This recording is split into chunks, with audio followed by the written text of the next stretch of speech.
Welcome back, everyone. Thanks so much for checking in. Today's exceptional tale, no, it's not John Steinbeck, is a short story by Sherwood Anderson. He was an American author born in Ohio in 1876. Both Ernest Hemingway and William Faulkner were greatly influenced by Anderson. So, please, tuck in and enjoy The Egg.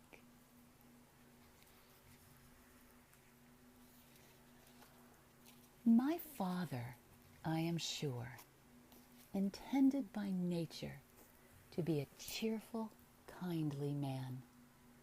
Until he was 34 years old, he worked as a farmhand for a man named Thomas Butterworth, whose place lay near the town of Bidwell, Ohio.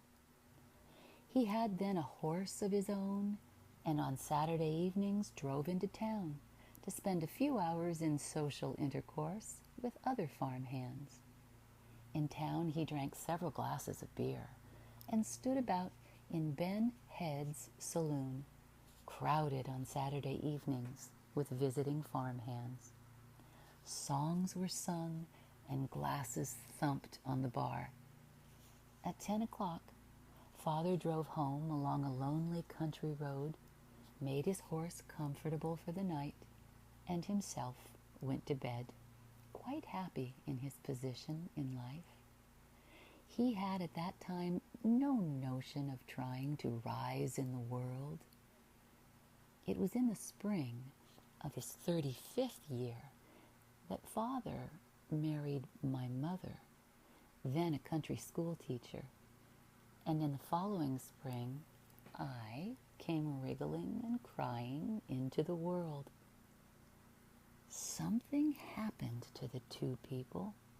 They became ambitious.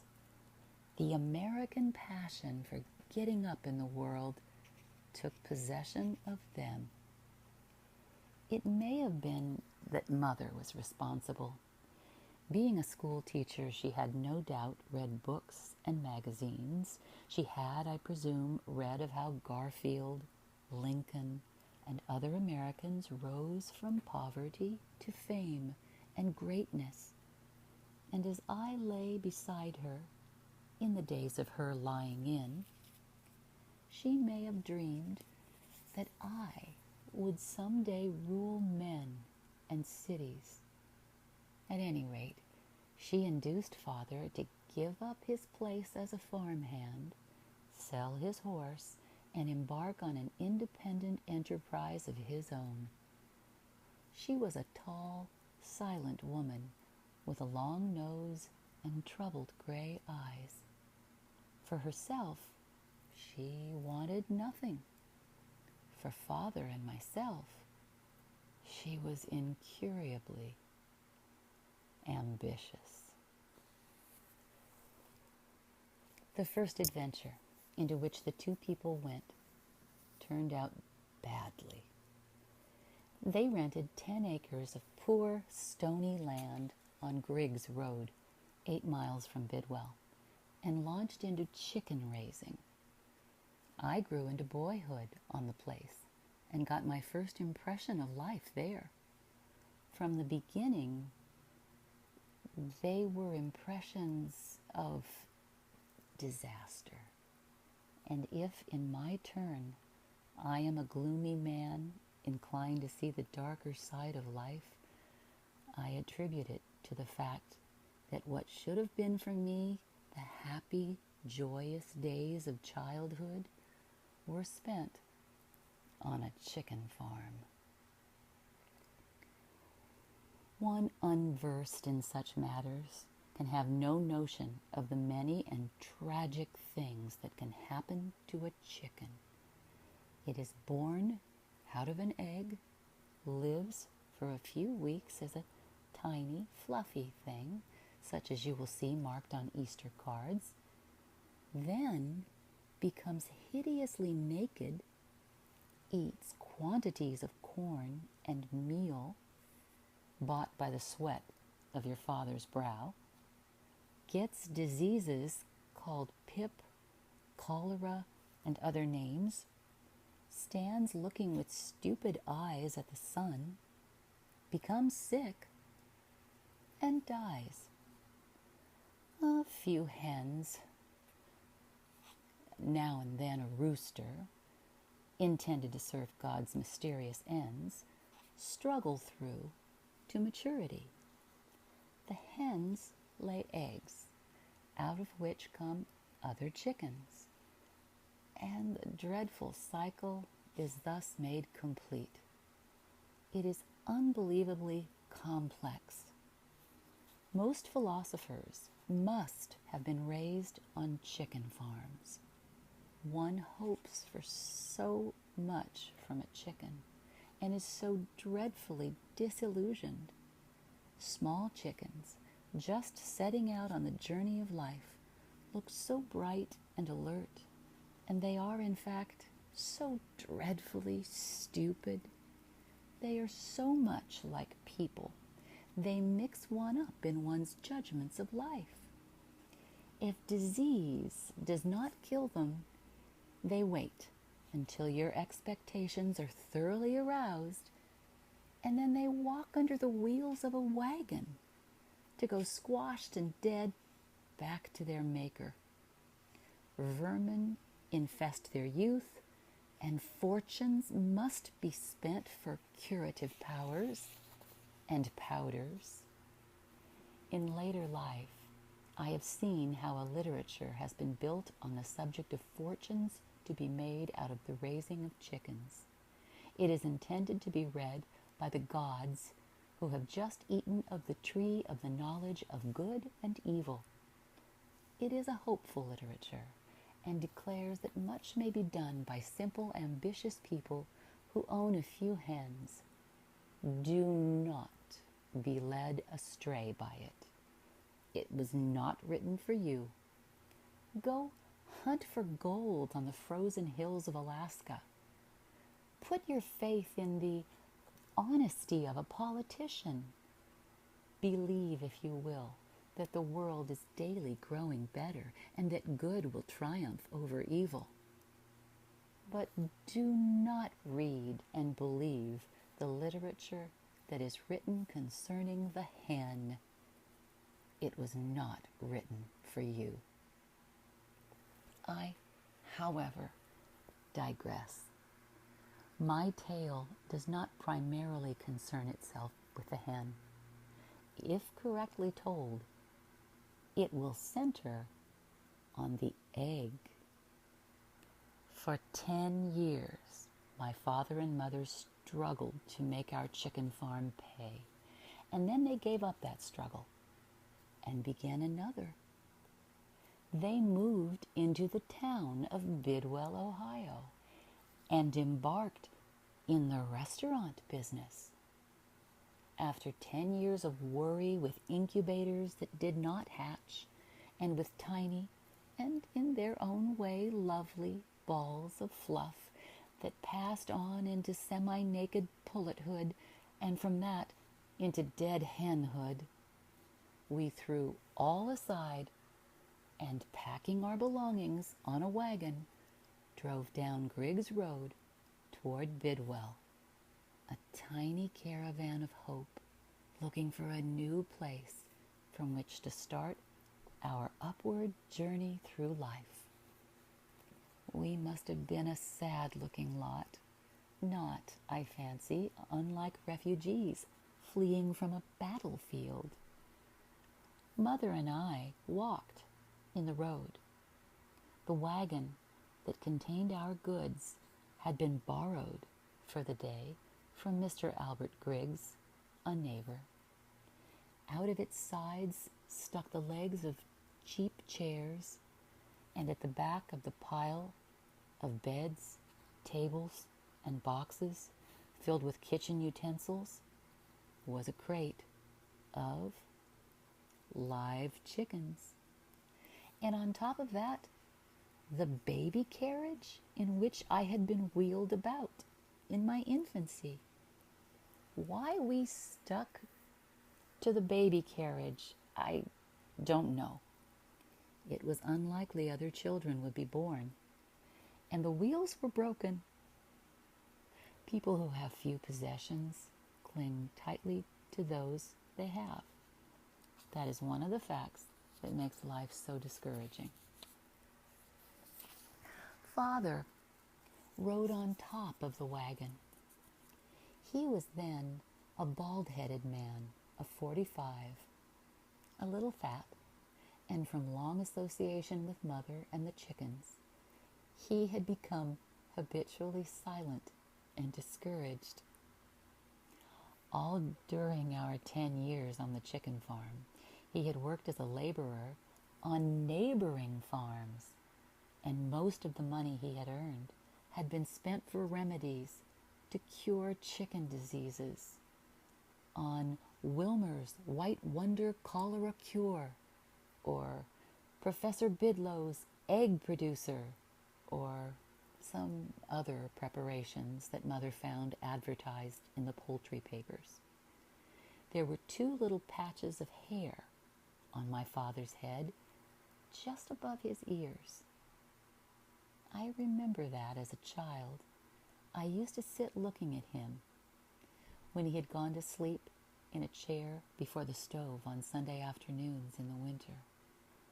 I had at that time already begun to read books and have notions of my own, and the bald path that led over the top of his head was, I fancied, something like a broad road, such as a road as Caesar might have made, on which to lead his legions out of Rome and into the wonders of an unknown world. The tufts of hair that grew above Father's ears were, I thought, like forests.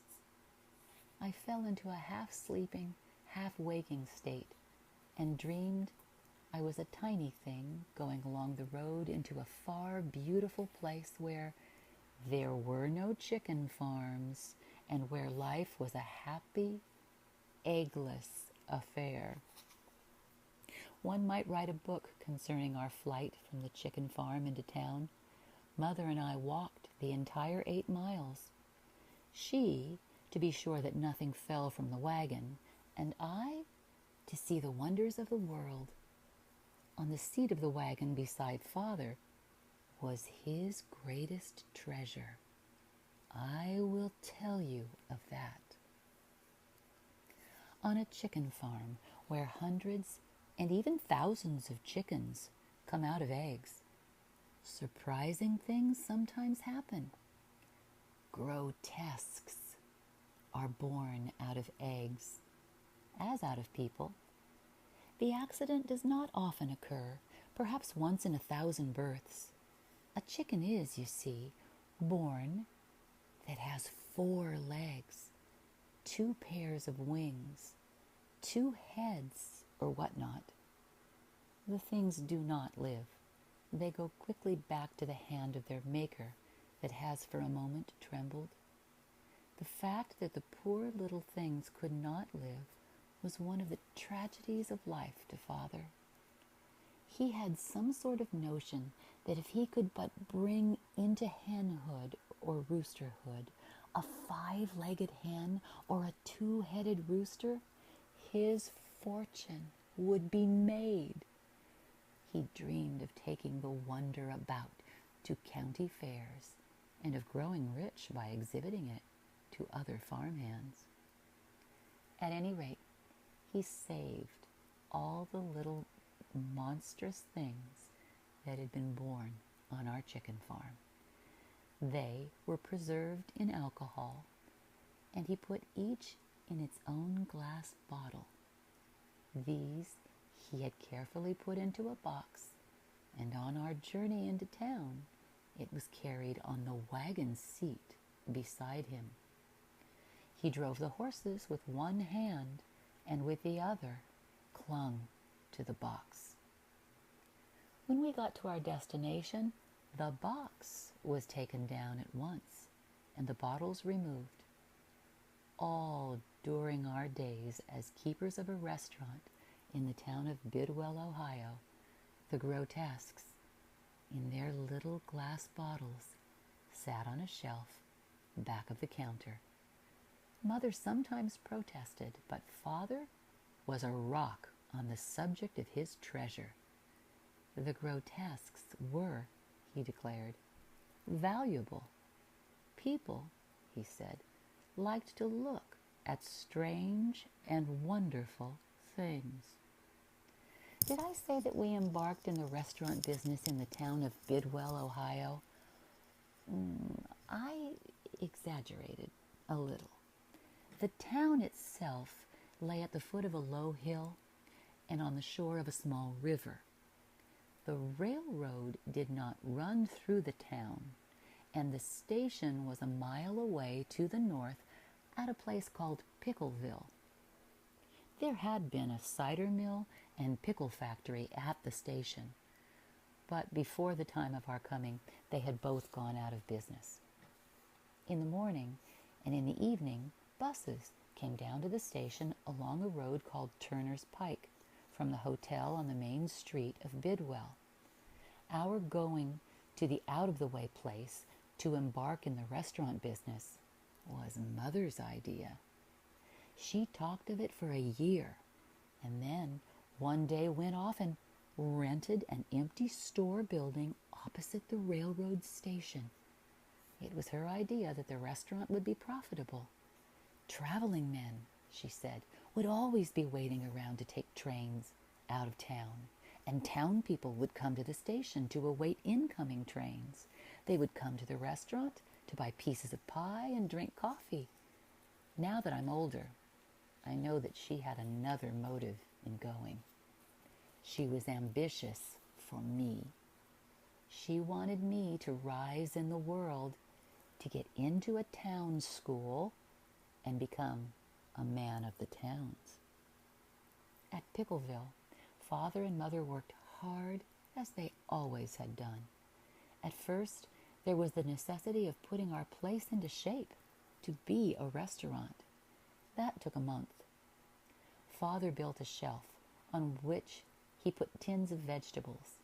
He painted a sign on which he put his name in large red letters. Below his name was the sharp command, "Eat here," that was so seldom obeyed. A showcase was bought and filled with cigars and tobacco. Mother scrubbed the floor and the walls of the room.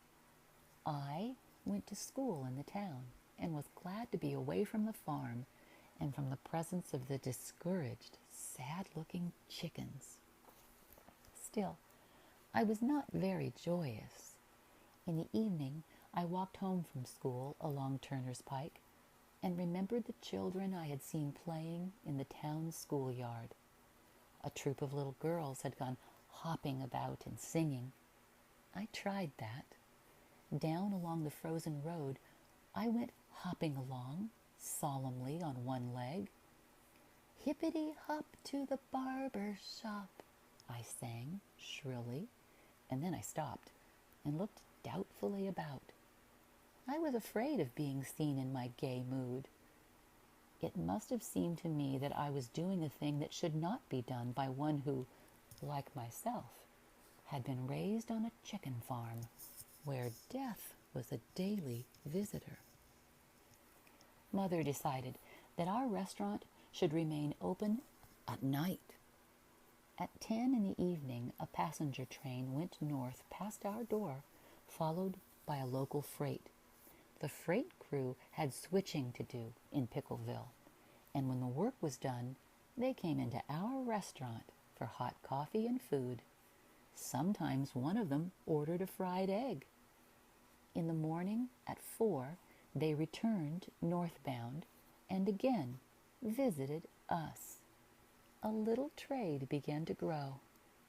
Mother slept at night, and during the day tended the restaurant and fed our boarders, while Father slept.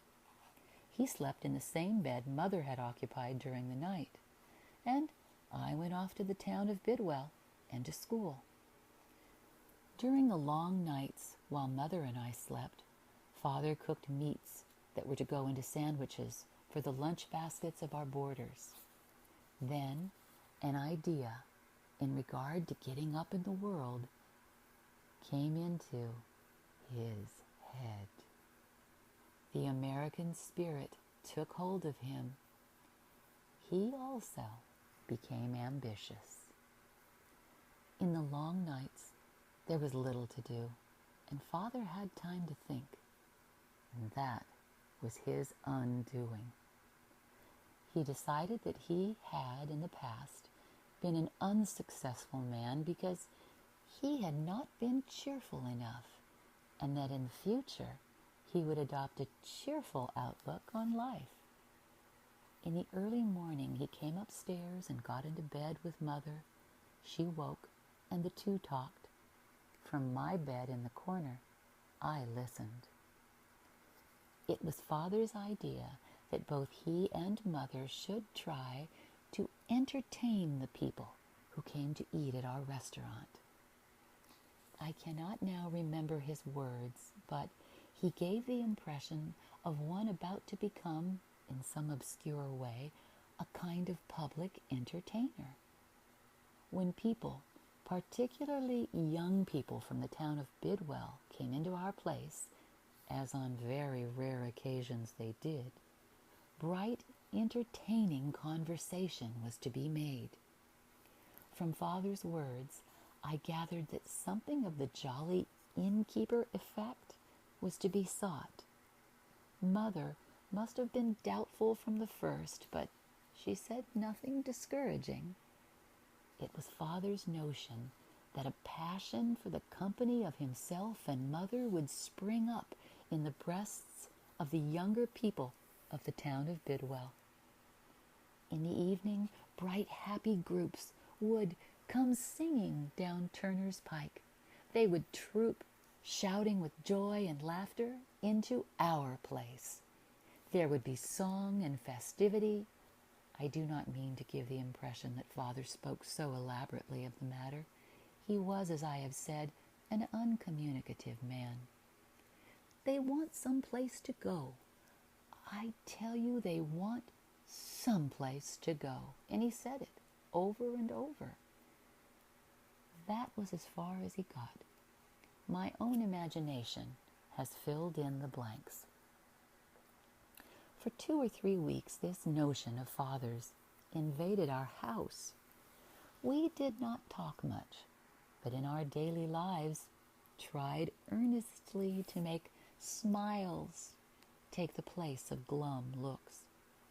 Mother smiled at the boarders, and I, catching the infection, smiled at our cat. Father became a little feverish in his anxiety to please. There was no doubt lurking somewhere in him a touch of the spirit of the showman. He did not waste much of his ammunition on the railroad men he served at night, but seemed to be waiting for a young man or woman from Bidwell to come in to show what he could do. On the counter, in the restaurant, there was a wire basket kept always filled with eggs, and it must have been before his eyes when the idea of being entertaining was born in his brain. There was something prenatal about the way the eggs kept themselves connected with the development of his idea. At any rate, an egg ruined his new impulse in life. Late one night, I was awakened by a roar of anger coming from my father's throat.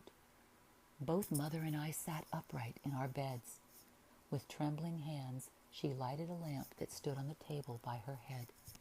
Downstairs, the front door of our restaurant went shut with a bang, and in a few minutes, Father tramped up the stairs. He held an egg in his hand, and his hand trembled as though he were having a chill. There was a half-insane light in his eyes.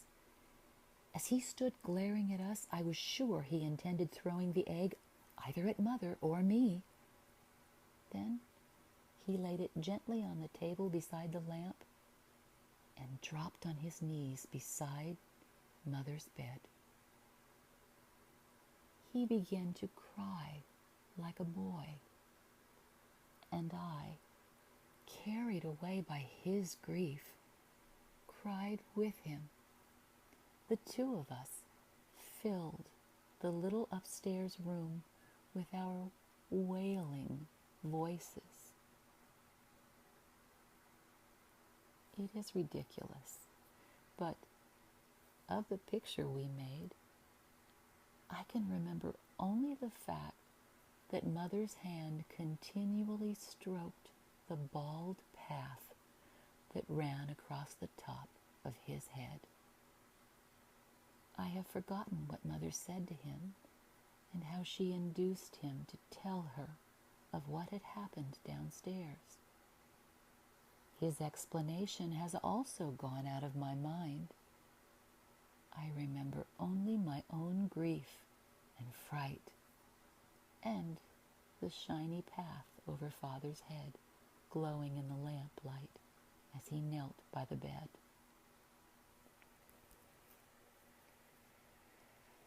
As to what happened downstairs, for some unexplainable reason, I know the story as well as though I had been a witness to my father's discomfiture.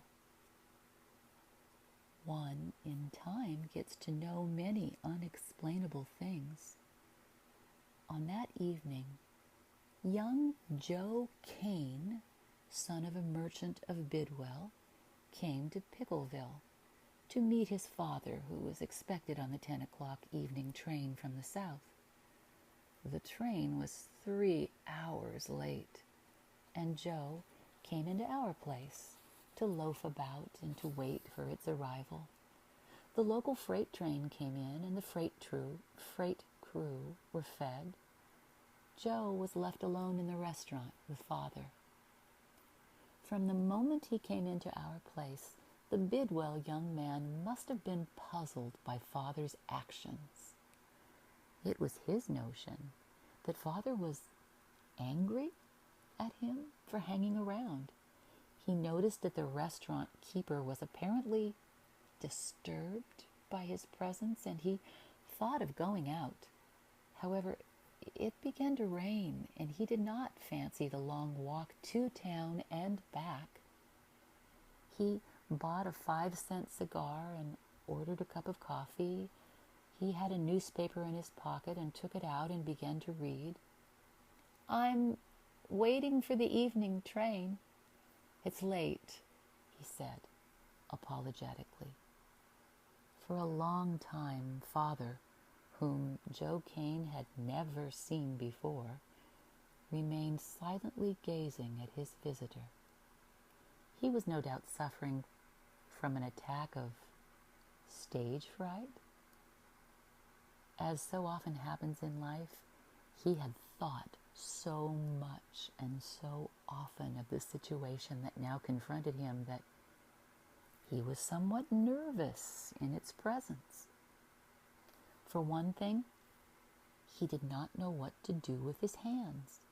He thrust one of them nervously over the counter and shook hands with Joe Kane. "Howdy do," he said. Joe Kane put his newspaper down and stared at him. Father's eye lighted on the basket of eggs that sat on the counter, and he began to talk. "Well," he began hesitatingly. "Well, you have heard of Christopher Columbus, huh?" He seemed to be angry. "That Christopher Columbus was a cheat," he declared emphatically.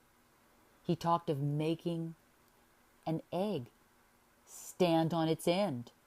He talked, he did, and then he went and broke the end of the egg." My father seemed to his visitor to be beside himself at the duplicity of Christopher Columbus. He muttered and swore. He declared it was wrong to teach children that Christopher Columbus was a great man when, after all, he cheated at the critical moment. He had declared that he would make an egg stand on end, and then, when his bluff was called, he had done a trick. Christopher Columbus, that is. Still grumbling at Columbus, Father took an egg from the basket on the counter and began to walk up and down. He rolled the egg between the palms of his hands. He smiled genially. He began to mumble words regarding the effect to be produced on an egg by the electricity that comes out of the human body. He declared that without breaking its shell and by virtue of rolling it back and forth in his hands, he could stand the egg on its end. He explained that the warmth of his hands and the gentle rolling movement he gave the egg created a new center of gravity. And Joe Kane was mildly interested. "I've handled thousands of eggs," Father said. "No one knows more about eggs than I do."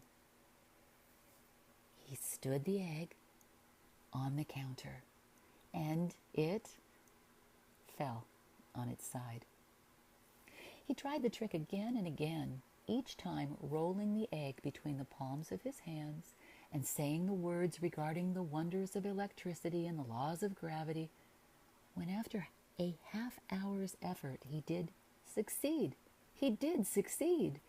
in making the egg stand for a moment, and he looked up to find that his visitor was no longer watching him. By the time he had succeeded in calling Joe Kane's attention to the success of his effort, the egg had again rolled over and lay on its side. Afire with the showman's passion, and at the same time a good deal disconcerted by the failure of his first effort, Father now took the bottles containing the poultry monstrosities down from their place on the shelf and began to show them to his visitor.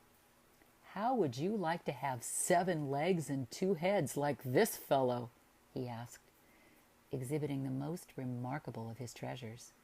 A cheerful smile played over his face. He reached over the counter and tried to slap Joe Kane on the shoulder, as he had seen men do in Ben Head's saloon when he was a young farmhand and drove down on Saturday evenings. His visitor was made a little ill by the sight of the body of the terribly deformed bird floating in the alcohol in the bottle, and he got up to go. Coming from behind the counter, Father took hold of the young man's arm and led him back to his seat. He grew a little angry, and for a moment had to turn his face away and force himself to smile. Then he put the bottles back on the shelf. In an outburst of generosity, he fairly compelled Joe Kane to have a fresh cup of coffee and another cigar at his expense. Then he took a pan and, filling it with vinegar taken from the jug that sat beneath the counter, he declared himself about to do a new trick. "I will heat this egg in the pan of vinegar," he said. "Then I will put it through the neck of a bottle without breaking the shell. When the egg is inside the bottle, it will resume its normal shape and the shell will become hard again. Then I will give the bottle with the egg in it to you. You can take it about with you wherever you go. People will want to know how you got the egg in the bottle. Don't tell them. Keep them guessing. That is the way to have fun with this trick." Father grinned and winked at his visitor. Joe Kane decided that the man who confronted him was mildly insane, but harmless. He drank the cup of coffee that had been given him and began to read his paper again. When the egg had been heated in vinegar, Father carried it on a spoon to the counter and, going into a back room, got an empty bottle. He was angry because his visitor did not watch him as he began to do his trick, but nevertheless went cheerfully to work. For a long time he struggled, trying to get the egg to go through the neck of the bottle. He put the pan of vinegar back on the stove, intending to reheat the egg, then picked it up and burned his fingers. After a second bath in the hot vinegar, the shell of the egg had been softened a little, but not enough for his purpose. He worked, and a spirit of desperate determination took possession of him. When he thought that at last the trick was about to be consummated, the delayed train came in the station, and Joe Kane started to go nonchalantly out at the door.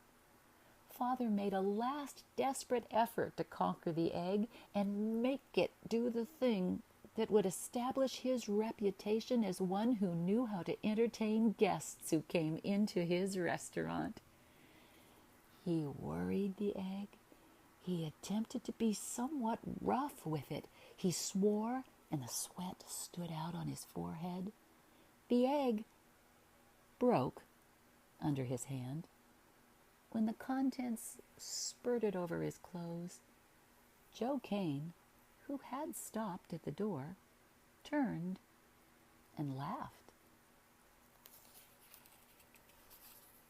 A roar of anger rose from my father's throat. He danced and shouted a string of inarticulate words.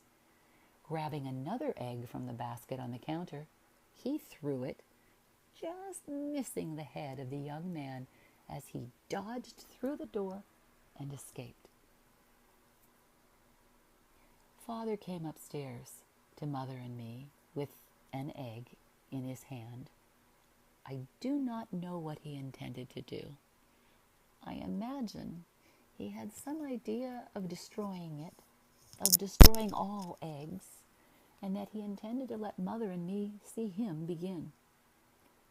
When, however, he got into the presence of Mother, something happened to him.